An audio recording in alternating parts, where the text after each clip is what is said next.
प्रिय भक्तों, एक बार माता पार्वती भगवान शिव से कहती हैं, हे प्रभु, मैं यह जानना चाहती हूँ कि कौन सी स्त्री पति के जीवन को स्वर्ग बना देती है, उसे धनवान बना देती है।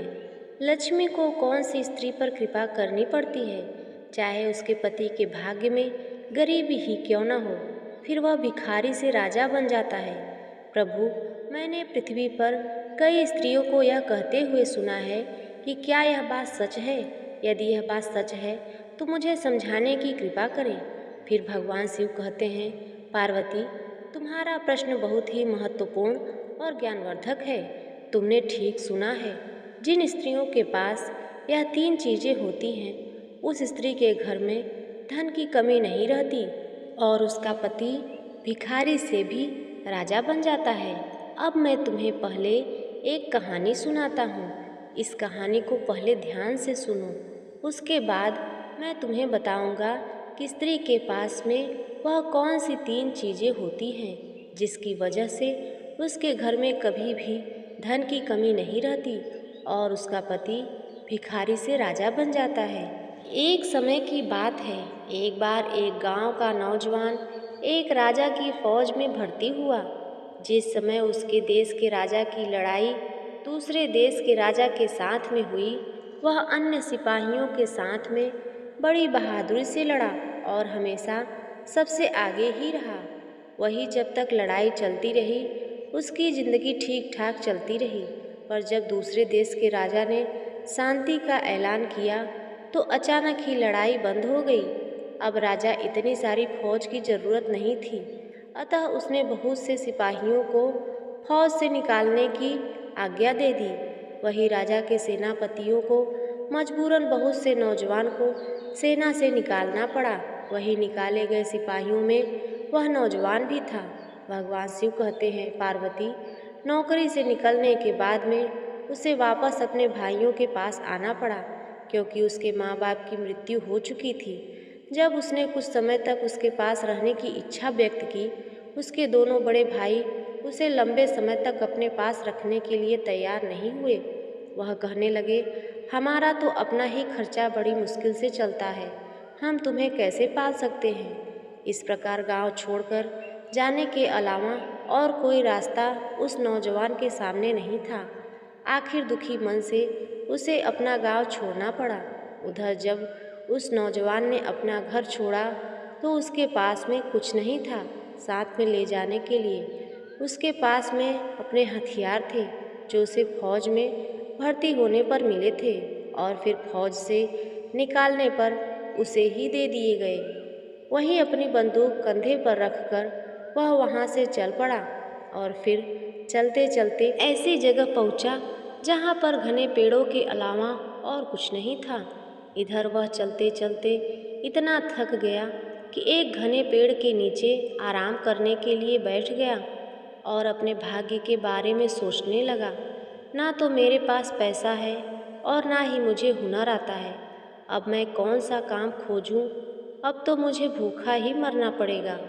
भगवान शिव कहते हैं, पार्वती, वो नौजवान इतना सोच ही रहा था कि उसी समय एक तेज हवा का झोंका आया और फिर जब उसने अपने चारों ओर नज़र दौड़ाई तो अपने सामने एक अजनबी को खड़ा पाया। इधर उसने हरे रंग के कपड़े पहने थे और वह आदमी शक्ल से बड़ा अमीर दिखाई दे रहा था। उसका एक पैर जो था घोड़े के पैर की तरह था। उसी समय वह आदमी बोला, मुझे मालूम है तुम नौजवान हो, तुम इस समय गरीबी की मार झेल रहे हो, तुम इस समय बहुत परेशान हो, लेकिन चिंता मत करो, तुम्हें मैं ढेर सारी दौलत दूंगा, पर उससे पहले तुम्हारी परीक्षा लूँगा। मैं यह देखना चाहता हूँ तुम किसी से डरोगे तो नहीं। वह नौजवान सिपाही बड़े गर्व से बोला, एक सिपाही और डर, यह दोनों बातें साथ साथ नहीं चलती। तुम मेरी परीक्षा लेकर देख सकते हो। वही अजनबी आदमी बोला, ठीक है, अब तुम अपने पीछे मुड़कर देखो। तो नौजवान ने अपने पीछे मुड़कर देखा तो क्या पाया कि एक बड़ा सा रीछ उससे कुछ दूरी पर खड़ा होकर उस नौजवान को घूर रहा था। वहीं जैसे ही वह नौजवान पलटा, वैसे ही वह रीछ जो था उस नौजवान के ऊपर झपट पड़ा। वही नौजवान सिपाही ने झट से अपनी बंदूक तानी और उस रीछ पर गोली दाग दी। वहीं देखते ही देखते वह रीछ जो था उसी समय ढेर हो गया। फिर यह सब देखकर वह अजनबी आदमी बोला, अब मुझे यकीन हो गया है कि तुम सचमुच एक बहादुर नौजवान हो, पर मेरी भी एक शर्त है जो तुम्हें पूरी करनी होगी। उस अजनबी की बात को सुनकर वो नौजवान कहने लगा, यानी गरीब नौजवान कहने लगा, अगर मेरी आत्मा इसकी अनुमति देगी तो मैं तुम्हारी शर्त मानूंगा। तुम अपनी शर्त बताओ। वही तो अजनबी आदमी बोला, यह तुम खुद ही देख लेना। मेरी शर्त यह है कि आने वाले 7 वर्षों में तुम ना तो नहाओगे और ना ही दाढ़ी बनवाओगे और ना ही सिर के बाल कटवाओगे और ना ही हाथ पैरों के नाखून कटवाओगे और ना ही ईश्वर की पूजा करोगे। बस मैं तुम्हें एक बड़ा सा कोट दूंगा जिसे तुम इन 7 सालों तक पहन करके रखोगे। अगर तुम इन 7 सालों के बीच मर जाते हो तो तुम मेरे हो, पर अगर तुम जीवित बच जाते हो तो मैं तुम्हें अपनी शर्त से आज़ाद कर दूंगा और इतना सारा धन दूंगा जिससे तुम्हारी सारी ज़िंदगी आराम से गुजार सकोगे और तुम्हारे कोट की जेबें हमेशा धन से भरी रहेंगी। भगवान शिव पार्वती माता से कहते हैं। वही नौजवान सिपाही जिसे अपना भविष्य अंधकार में दिखाई दे रहा था, उसने कुछ देर तक सोच विचार किया और फिर सोच विचार करने के बाद उस अजनबी की सारी शर्तें मान ली। उसने मन में सोचा, गरीब तो पहले से हूँ, बर्बाद होना है तो हो जाऊँगा। हो सकता है इस अजनबी की बात में दम हो और यह मुझे अमीर बना दे। फिर जैसे ही उस गरीब नौजवान ने उस अजनबी आदमी की शर्त मानी, वैसे ही उस अजनबी ने मरे हुए रीछ की खाल उतारी और उस नौजवान के हाथों में देकर बोला, आज से यही खाल तुम्हारा कोट है और यही तुम्हारा बिस्तर है। आज से ना तुम किसी और बिस्तर पर सो सकोगे और ना ही तुम स्नान कर सकते हो और ना ही अपने वस्त्रों को बदल सकते हो।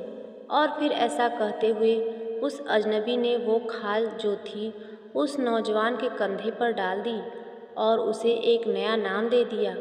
उस गरीब नौजवान का नाम जो था उस अजीब आदमी ने रीछ की खाल वाला रख दिया। और फिर इतना कहने के बाद वह अजनबी अचानक कहीं गायब हो गया। उधर नौजवान सिपाही ने जब उसे कंधे पर डाला, यानी उस खाल को कंधे पर डाला, वह एक कोट में बदल गया और उसने उस कोट की जेब में जैसे ही हाथ डाला तो उसकी जेब में इतना पैसा था कि पैसे की कोई कमी नहीं थी। वह उस जेब से इतना पैसा निकालता था, उससे ज़्यादा पैसा फिर वापस आ जाता था। इस प्रकार वो गरीब नौजवान जो था अपने मन में सोचने लगा कि उस अजनबी की बातें तो वास्तव में सच निकली। उसने जो कहा वह सच ही कहा था, क्योंकि इस कोट में इतने सारे पैसे हैं कि कभी खत्म होने का नाम ही नहीं लेते। फिर इस प्रकार वह नौजवान सिपाही जो था घने जंगल के बाहर निकला और वहीं उसके मन ही मन सोचा कि अपनी मजबूरी के कारण उसे उस शैतान की सारी शर्तें माननी पड़ी, क्योंकि अब वो ईश्वर की प्रार्थना भी नहीं कर सकता। पर वह इस समय यदि कर सकता है तो केवल अपने धन से गरीबों का भला कर सकता है, क्योंकि उसे इतने सारे धन का क्या करना था। उसके पास में धन की कोई कमी नहीं थी। भगवान शिव कहते हैं, पार्वती, इस प्रकार 1 साल तो किसी तरह से बीत गया, पर दूसरा साल शुरू होते ही उसका सारा मुंह दाढ़ी और सिर के बालों से ढक गया। हाथों और पैरों के नाखून भी बहुत बढ़ गए। महीनों नहाने की वजह से उसका पूरा शरीर मिट्टी से भर गया था। कोई भी उस नौजवान को देखता वह डर के मारे भाग जाता, पर जब वह अपनी जेब से निकाल कर लोगों को पैसा बांटता तो कुछ उससे पैसे लेने के लिए उसके पास में आ जाते थे। इस प्रकार वो नौजवान जो था सभी लोगों से अनुरोध करता था, जिन्हें वह पैसे देता था, कि आप सभी लोग ईश्वर से मेरे लिए यह प्रार्थना करें कि मैं 7 सालों के बीच ना मरूं। 7 वर्षों के बीच में मुझ पर कोई ऐसी आपदा ना आए जिससे मेरी मृत्यु हो जाए, मेरी रक्षा होती रहे। उधर वो नौजवान जो था जहाँ कहीं भी रहने की जगह ढूंढता, घर का मालिक उसे डर के मारे अपने घर में जगह देने से कतरा जाता था। अगर वह किसी सराय में भी जाता तो मालिक उसे दूर से ही भगा देते, और जब वह उन्हें ढेर सारा पैसा दिखाता तब कहीं जाकर उसे रहने के लिए कोई कमरा दे दिया जाता था। इसी तरह धीरे धीरे 3 साल बीत गए और चौथा साल शुरू हो गया। अब तो उसकी शक्ल बहुत ही भयानक हो गई थी। रीछ के बालों के कोट की तरह उसकी सारी शक्ल हो गई थी। लोगों को यह पहचानना भी मुश्किल हो गया कि यह कोई आदमी है या 2 पैरों वाला कोई वन मानुष। वही चौथे साल में एक बार घूमते घूमते वो नौजवान एक सराय में कुछ देर रहने के लिए पहुंचा। सराय के मालिक को केवल उसकी आवाज़ ही सुनाई दी, उसका चेहरा उसे दिखाई नहीं दिया। वहीं उसके पास खड़े रहना भी उस सराय के मालिक के लिए मुश्किल हो रहा था, क्योंकि उस नौजवान के शरीर से बहुत बदबू आ रही थी, क्योंकि उसने कई सालों से स्नान नहीं किया था। उधर उस सराय के मालिक ने अपनी सराय में तो क्या अपने अस्तबल में भी उसे ठहरने की जगह देने से इनकार कर दिया, क्योंकि उसे डर था कि कहीं इस आदमी की शक्ल देखकर उसके घोड़े अस्तबल छोड़कर ना भाग जाएं। उधर जब नौजवान सिपाही ने उस सराय के मालिक के सामने ढेर सारा पैसा रखा तो उसने सराय से दूर नौकरों के लिए बनाए गए कमरे में उसे रहने की अनुमति दे दी, पर उससे वचन लिया कि वह जब तक वहाँ रहेगा तब तक अपने कमरे से कभी बाहर नहीं निकलेगा, नहीं तो उसके डर से कोई भी उस सराय में रहने नहीं आएगा। वहीं नौजवान सिपाही ने उस सराय के मालिक की सारी शर्तें मान ली। जब शाम के समय नौजवान सिपाही अकेले अपने कमरे में बैठा सोच रहा था कि उसके 7 साल पूरे क्यों नहीं हो रहे हैं, वह इतनी भयंकर जिंदगी और कैसे जी सकता है। तभी उसे अपने बराबर वाले कमरे में किसी आदमी की जोर जोर से रोने की आवाज़ आई, क्योंकि वो नौजवान जो था बहुत ही दयालु प्रकृति का इंसान था। अतः वह अपने कमरे का दरवाज़ा खोलकर बाहर निकला। फिर उसने देखा कि साथ वाले कमरे में एक बूढ़ा आदमी सिर पीट पीट कर रो रहा है। वही रीछ की खाल वाला वो नौजवान उसके पास पहुंचा तो उसकी चीखें बाहर तक सुनाई देने लगी। वही वो बूढ़ा डर के मारे अपने कमरे में भाग जाना चाहता था। उसी समय नौजवान सिपाही ने उसका हाथ पकड़कर उसे भागने से रोका और बड़े ही प्यार से उसके रोने का कारण पूछा। फिर उस रीछ की तरह दिखाई देने वाले आदमी से इंसान की आवाज़ में बात करने पर बूढ़े आदमी का डर कुछ कम हो गया। वही उस वृद्ध आदमी ने उस नौजवान व्यक्ति को बताया कि वह इसलिए रो रहा था कि वह जुए में अपना सब कुछ हार गया है। अब उसके पास एक भी पैसा नहीं है जिससे वह सराय के मालिक को कमरे का किराया भी दे सके, और यदि उसने कमरे का किराया सराय के मालिक को नहीं दिया तो सराय का मालिक उसे जेल भेज देगा। भगवान शिव कहते हैं, पार्वती, इस प्रकार वह नौजवान बोला, तुम पैसों की चिंता मत करो, मेरे पास बहुत पैसा है। इतना कहकर उस नौजवान यानी रीछ की खाल वाले आदमी ने अपनी जेबों से ढेर सारा पैसा निकालकर उस बूढ़े के हाथों में रख दिया और कहा, अब तुम्हें रोने और दुखी होने की कोई ज़रूरत नहीं है, तुम इससे सराय का पैसा चुका सकते हो। फिर इतना कह के उस नौजवान ने उस बूढ़े व्यक्ति को ढेर सारा धन भी उसे अपने साथ घर ले जाने के लिए दे दिया। इस प्रकार वो बूढ़ा आदमी जो था उस रीछ की खाल वाले का बहुत शुक्रगुजार हुआ और बोला, तुम्हारे इस उपकार के बदले मैं अपनी किसी भी एक बेटी का विवाह तुम्हारे साथ कर दूंगा। तुम मेरे साथ मेरे घर चलकर अपनी इच्छा की लड़की से विवाह कर सकते हो। वहीं पहले तो वह नौजवान जो था उस बूढ़े की बात पर राजी नहीं हुआ, क्योंकि उसे मालूम था कि कोई भी लड़की उसे शादी नहीं करेगी। पर बूढ़े आदमी के आग्रह करने पर वह नौजवान व्यक्ति जो था उस बूढ़े के साथ उसे घर जाने के लिए तैयार हो गया। वही नौजवान जब बूढ़े के घर पहुंचा तो बूढ़े ने अपना फैसला अपनी तीनों बेटियों को सुनाया, और उसमें से एक बेटी ने उस रीछ की खाल वाले से शादी करने के लिए कहा। वही जब दोनों लड़कियों ने उस रीछ की खाल वाली को देखा तो वह चीखती हुई बाहर भाग गई और अपने पिता की बात को मानने से साफ साफ इनकार कर दिया। वहीं फिर उस बूढ़े ने अपनी छोटी बेटी को बुलाया और उससे कहा कि तुम इस रीछ की खाल वाले व्यक्ति से शादी कर लो। वहीं अपने पिता की आज्ञा को स्वीकार करते हुए छोटी जो लड़की थी उस रीछ की खाल वाले से शादी करने के लिए तैयार हो गई, क्योंकि इसी आदमी ने उसके पिता को जेल जाने से बचाया था और उसे ढेर सारा धन भी दिया था। वहीं उस छोटी लड़की को लगा कि यह आदमी जरूर कोई भला इंसान होगा, नहीं तो कौन किसकी सहायता करता है। भगवान शिव कहते हैं, पार्वती, इस प्रकार नौजवान ने अपने हाथ की अंगूठी उतार कर उस लड़की को दे दी और उसकी अंगूठी खुद पहन ली। और फिर वह लड़की से बोला, मैं तुमसे अभी शादी नहीं कर सकता, क्योंकि मुझे अभी इसी हालत में रहकर 3 साल और गुजारने हैं, मगर तुम इसका ध्यान रखना, अगर मैं इन 3 सालों में मर गया तो तुम पूरी तरह से आज़ाद हो, और अगर मैं इन 3 सालों में जीवित रहा तो आकर तुम्हारे साथ शादी जरूर करूँगा। बस तुम मेरे लिए इतना काम करना कि मेरे लिए ईश्वर से प्रार्थना करना कि मैं इन 3 सालों तक जिंदा रहूं। और फिर इतना कह के वह नौजवान जो था उस बूढ़े आदमी के घर से चल पड़ा। उधर उस भोली भाई लड़की ने उसी दिन से उसे अपना पति मान लिया और निर्णय किया कि वह जब तक काले कपड़े ही पहनेगी, जब तक उसका होने वाला पति वापस आकर उससे शादी नहीं करता। भगवान शिव कहते हैं, पार्वती, इस प्रकार उसकी दोनों बड़ी बहनें अपनी छोटी बहन का मजाक बनाती और उससे कहती, तू भी कितनी भोली है, वो कोई आदमी है जिसके साथ तू शादी करने वाली है, वो तो 2 पैरों वाला रीछ है, वो तुम्हें कभी भी मार डालेगा। तू पिता की बातों में मत आ, क्योंकि वह एक वन मानुस है, एक वन मानुस से भी वही शादी कर सकता है। वही छोटी लड़की ने अपनी दोनों बड़ी बहनों की बातों को अनसुना कर दिया, क्योंकि उस लड़की को यानी छोटी लड़की को ईश्वर पर पूरा भरोसा था, विश्वास था कि ईश्वर जो भी करेगा अच्छा ही करेगा।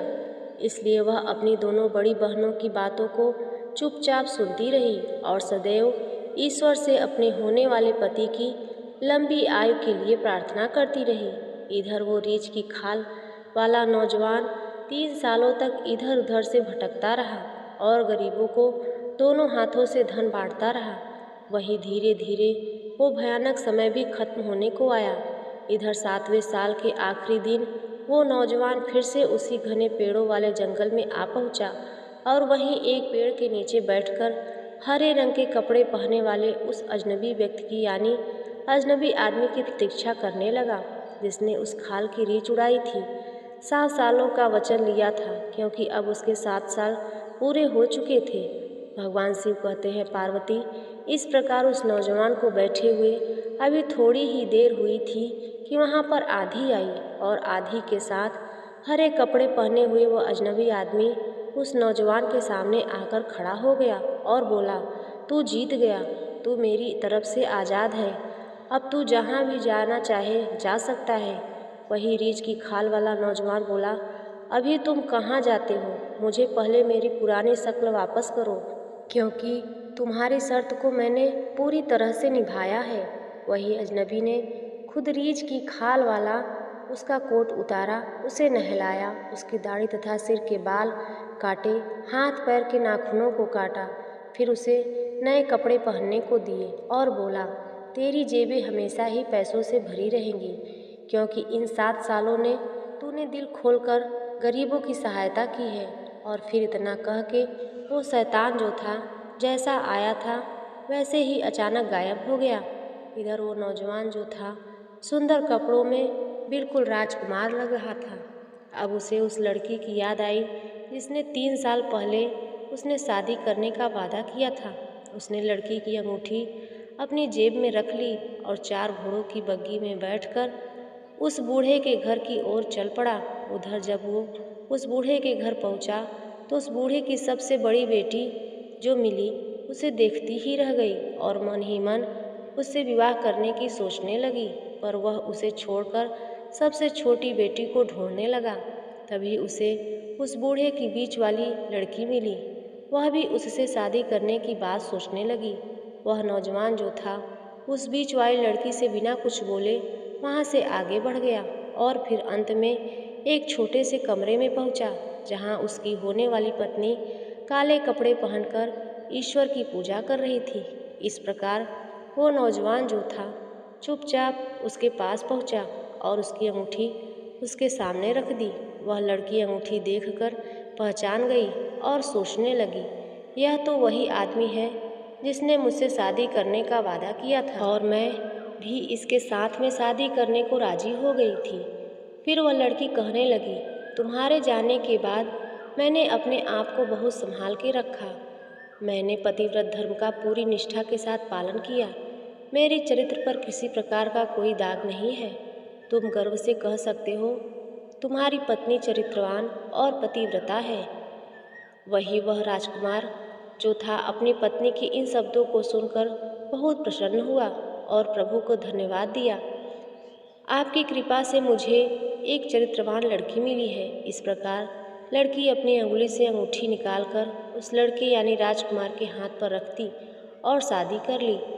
वहीं जब छोटी लड़की की शादी हो गई तो उसकी दोनों बड़ी बहनें जो थीं राजकुमार पर फिदा हो गई थीं, क्योंकि उनका सुंदर रूप वो एकदम से उसकी अमीरी देखकर दोनों बड़ी बहनें हैरान रह गई और मन में सोचने लगी कि हम तो गरीब के गरीब ही रह गए, मगर हमारी छोटी बहन जिसका हमने हमेशा मजाक बनाया उसे तो सुंदर दूल्हा मिल गया। एक राजकुमार के साथ उसकी शादी हो गई और उसके पास में धन की भी कोई कमी नहीं रही। भगवान शिव कहते हैं, पार्वती, इस प्रकार जब छोटी लड़की ने उस नौजवान से उसके जीवन के बारे में पूछा तो उसकी पूरी कहानी सुना दी।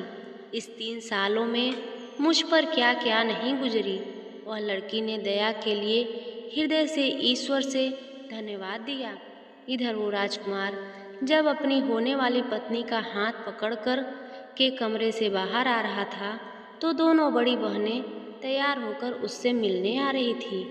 जब उन्हें पता चला कि वह वही रीछ की खाल वाला ही व्यक्ति है जिसके साथ में उन्होंने कभी शादी करने को मना कर दिया था और छोटी लड़की ने हामी भर दी थी, और फिर गुस्से से और नफरत से भरी बड़ी बहन ने घर के पास वाले कुएं में कूदकर और बीच वाली बड़ी बहन ने पेड़ पर लटक कर आत्महत्या कर ली।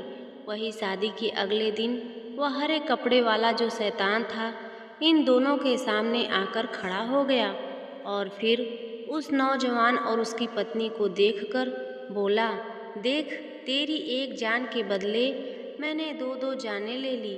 यह दोनों लड़कियां जो तेरी पत्नी की बड़ी बहनें हैं, ईर्ष्या और नफरत की आग में खुद ही जल गई और तू अपने साहस, दया और धैर्य की वजह से इस आग से बच गया। फिर इतना कह के वह शैतान वहाँ से गायब हो गया और जाते कह गया, भगवान शिव की पूजा कर। जीवन में जो भगवान शिव की पूजा करते हैं उनके जीवन में कभी धन की कमी नहीं रहती। जो सत्य के रास्ते पर चलते हैं, जो साहस, दया और धैर्य को अपनाते हैं, वह जीवन में हमेशा सफल होते हैं। वहीं अंत में भगवान शिव कहते हैं, पार्वती, अब मैं तुम्हें बताता हूँ 3 चीज़ें कौन सी थी। और फिर जाते जाते वो शैतान उस नौजवान और उसकी पत्नी से कह गया कि मैंने तेरी परीक्षा ली थी। वही शैतान आगे बोला, मैं कोई शैतान नहीं, मैं तुम्हारी सिर्फ परीक्षा ली थी। मैं एक देवदूत हूँ और हमेशा ध्यान रखना, मैं भगवान शिव का भक्त हूँ और जो भी इंसान भगवान शिव की पूजा करता है और साहस, दया और धैर्य के लिए जाना जाता है, भगवान शिव की कृपा से उसके जीवन में कभी धन की कमी नहीं रहती। तो भी भगवान शिव की पूजा करना, क्योंकि उन्हीं की कृपा से तुझे सुंदर और चरित्रवान स्त्री मिली है और धन की भी अब तेरे पास कोई कमी नहीं रही। फिर इतना कहकर वह देवदूत जो था अंतर्ध्यान हो गया। अंत में भगवान शिव कहते हैं, पार्वती, अब मैं तुम्हें बताता हूँ कि वह 3 चीज़ें कौन सी थी जिसकी वजह से शैतान ने उस व्यक्ति की जान बख्श दी और उसे अमीर रहने दिया। तो समझ लो, जो स्त्री ईर्ष्या और नफरत जैसे अवगुणों से दूर रहती है और जिसका चरित्र उज्जवल होता है, जो चरित्रवान होती है, पतिव्रता होती है, तो उसका पति इस गरीब आदमी की तरह अमीर हो जाता है। वही कहानी सुनने के बाद माता पार्वती कहती हैं, प्रभु, मैं समझ गई, आपकी लीला अपरंपार है। आप कभी देवदूत अपनी शक्तियों को भेजते हो, लोगों की परीक्षा लेते हो, उसके चरित्र की परीक्षा लेते हो, उसके धैर्य की परीक्षा लेते हो। जब आप समझते हो कि यह इंसान आपकी परीक्षा में पास हो गया तो फिर आप उसे माला माल कर देते हो। वहीं भगवान शिव पार्वती माता से कहते हैं, हे पार्वती, तुम ठीक कहती हो। तो प्रिय भक्तों, आज की कथा आपको कैसी लगी कमेंट में ज़रूर बताइएगा। भोलेनाथ और माँ पार्वती का जयकारा अवश्य लगाइएगा और वीडियो को एक लाइक और ऐसी ही कथा सुनने के लिए चैनल को सब्सक्राइब अवश्य करिएगा।